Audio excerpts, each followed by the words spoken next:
¿Qué tal? ¿Cómo están? Muy buenas noches. Bienvenidos al En 15 de esta semana. Me da mucho gusto tener a Cecilia Udave conmigo. Me da mucho gusto además porque debo decir que ayer en la tarde agarré el libro porque iba yo a hablar con ella. Me dormí tarde, pero quedé así con el verano de las serpientes. Quedé así. Entonces, cuando uno está así, es muy bueno para hablar con la autora. Cecilia, ¿cómo estás? Muy bien, Carlos, un gusto nuevamente estar contigo y me da gusto saber que el libro te dejó así, con esa inquietud, con esa me lo zozobra. mandaron en digital, entonces primero, muy rápido, lo vamos a enseñar de otra manera, pero tú enseña que existe. Es una novela corta, pero es una novela, pero al mismo tiempo, y dime si me equivoco, porque tú has escrito muchos libros, sabes mucho de esto, hay una parte del libro que parece un cuento, porque los dos últimos capítulos son brutales. Y los dos últimos capítulos son brutales en términos de que te hacen entender el resto del libro y te dejan como me dejaron a mí, así. ¿Me equivoco o no me equivoco? No te equivocas. Ya desde el otro libro, Al final del miedo que comentábamos, a mí me gusta jugar mucho con la hibridez de los géneros. Que el lector tenga, que entre a este juego que me gusta proponer, donde de pronto uno va leyendo y dice, ¿qué estoy leyendo? ¿Estoy leyendo una novela? ¿Qué estoy leyendo en este momento? Y de pronto, como en el verano de la serpiente, bien lo dices, Carlos, todo se va relacionando. Y al final, los últimos dos capítulos cierran completamente digamos, con todo este juego de voces, de narradores que ya hay ahí, de perspectivas, y entonces el lector dice, oh, por Dios, ¿cómo no me di cuenta de esto o de aquello? Claro, ahora todo lo estoy entendiendo. Yo sí regresé, la verdad, ¿eh? O ¡Qué sea, debo bien! confesarte que regresé a algunas partes donde decía, esto no me había parecido como muy claro, o tenía yo Y ahí sueño a lo estaba, mejor. ¿no? Y ahí Y cuando estaba. regresé, ¿qué crees? Ahí estaba, Ahí ¿no? estaba. Y por desgracia no le puedo contar a quien nos esté escuchando esos dos capítulos porque le voy a arruinar la emoción de las Claro. 80 y pico de páginas del libro. Pero hay otra cosa que me interesó mucho que es, conocemos muchas novelas y muchos libros contados por diferentes narradores, pero me parece que aquí está hecho con una sutileza y una naturalidad que es difícil encontrar. Es decir, ¿no? Uno puede tardarse 2, 3 párrafos en decir, es que quien está contando ahora esto es ¿no? Esta parte de la historia. ¿Qué haces? ¿Como un Excel? ¿Haces un mapa en alguna parte? No, lo que sucede es que esta historia, yo desde un principio tengo una especie como siempre me planteé un proyecto. Y yo quería que ahora en esta novela, que es la segunda de una trilogía con tema familiar, tuviera distintas perspectivas, que no fuera la primera persona solamente, que siempre es un narrador testigo que no es muy confiable, porque es todo parte del yo. Quería que hubiera otros ángulos y donde el lector también participara. Entonces eso sí fue algo que me lo propuse desde el primer momento. Y además creía que para uno de los motivos principales de la novela, aunque no podemos contarle nada a los lectores porque les arruinamos la historia, exacto, es no difícil mucho, decirlo. pero sí está llena de serpientes. Bueno, hay una muy principal, digamos, de otra cosa que ya leerán, pero hay una boa, ¿no? Etcétera. Sí hay serpientes, pero también hay ratas.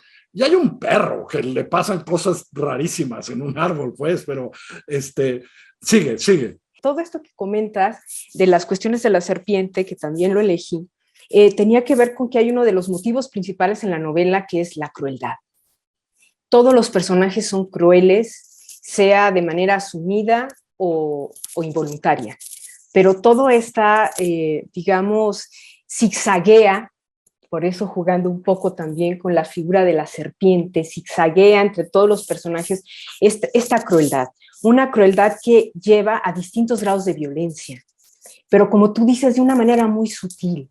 El lector se va enganchando con la historia, va descubriendo ciertas cosas ahí y de pronto siente momentos de desolación, pero al mismo tiempo de tristeza, de pronto se apiada por todos los personajes, pero algunos son terribles, pero todos de alguna u otra forma están sufriendo cierto tipo de crueldad. Y eso es lo que la vuelve un tanto siniestra, perturbadora, pero sobre todo inquietante, ¿no? Por eso me encantó, me dejó así, claro, porque deja con cierta inquietud y cierta zozobra, porque todo esto parece en un principio que colinda, o sea, esta realidad colinda con lo insólito. Es tan real al final.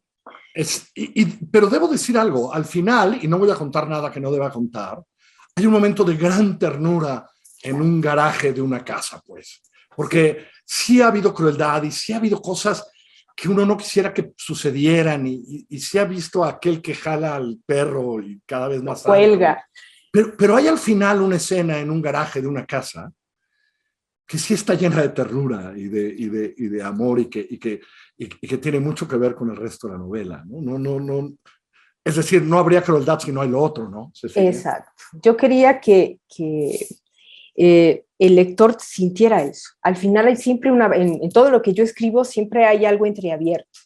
Siempre hay una puerta ahí que te lleva a otra cosa. Si no todo es crueldad, no todo es maldad, no todo, sino que tú decides qué vas a hacer con todo eso también en la novela.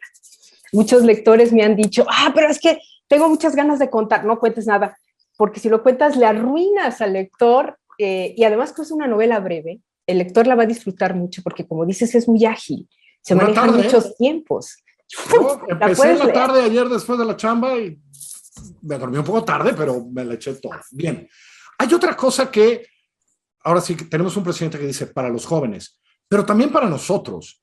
El primer capítulo habla de 1977 y yo estaba en primero de secundaria. Yo no me acordaba que en 1977 pasaron muchas cosas en el mundo y en el país, ¿no? Es decir, porque, y lo quiero decir en términos de que la novela cierra después, pero sí refleja un mundo entre el 77 y el 17, pues, ¿no? Sí refleja una manera de vivir, una manera de ver el mundo, una manera de las familias relacionarse, los cambios en las familias, las cosas que suceden.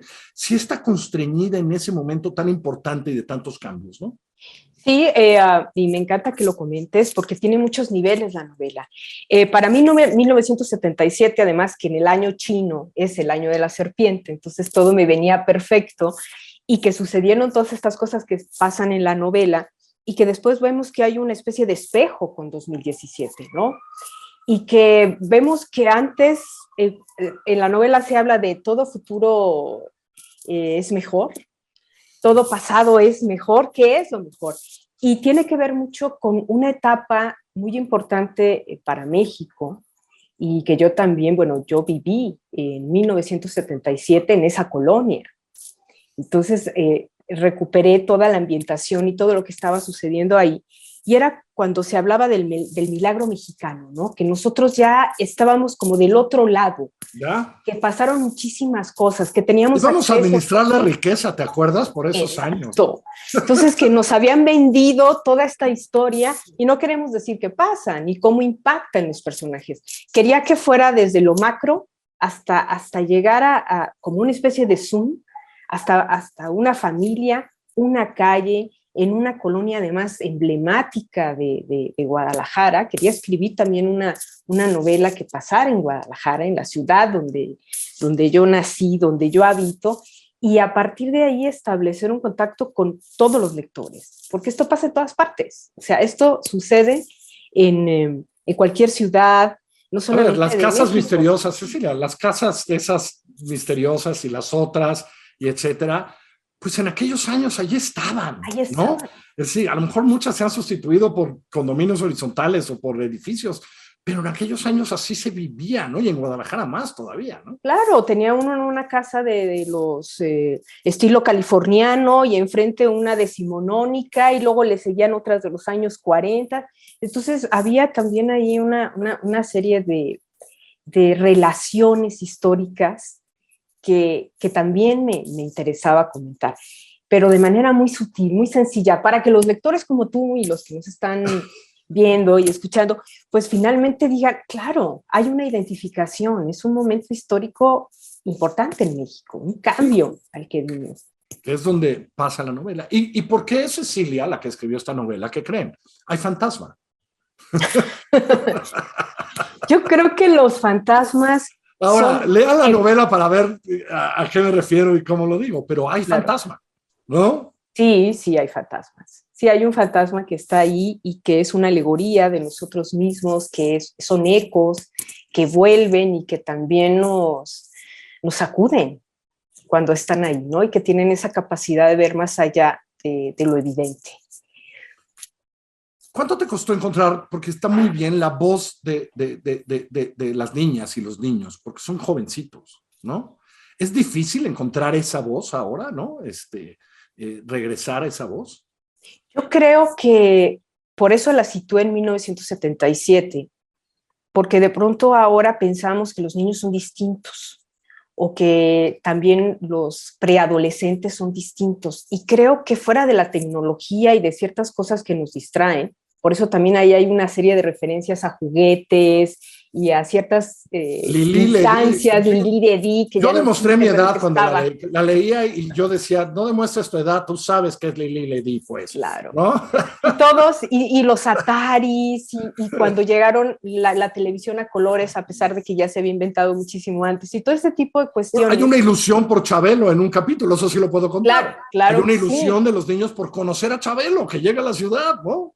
Y tiene que ver con esta infancia que no necesariamente, que está ligada a la tecnología, también en este libro, pero que se liga de acuerdo también emocionalmente a la manera en la que llega. Entonces, es una novela que mucha gente me ha dicho que es entrañable, está mal que yo lo diga, que han disfrutado mucho, y disfrutarlo y encontrar muchos niveles ahí, dependiendo de hasta dónde quiera llegar y hasta dónde se deje seducir por esa serpiente.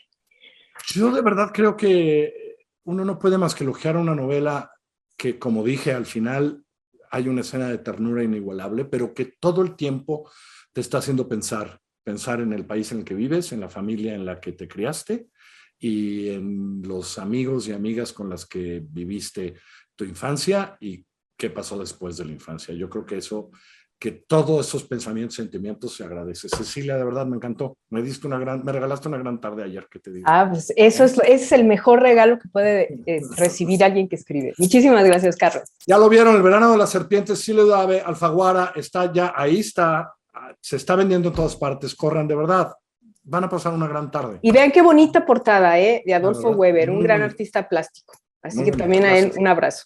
Pónganse a leer. Buenas noches.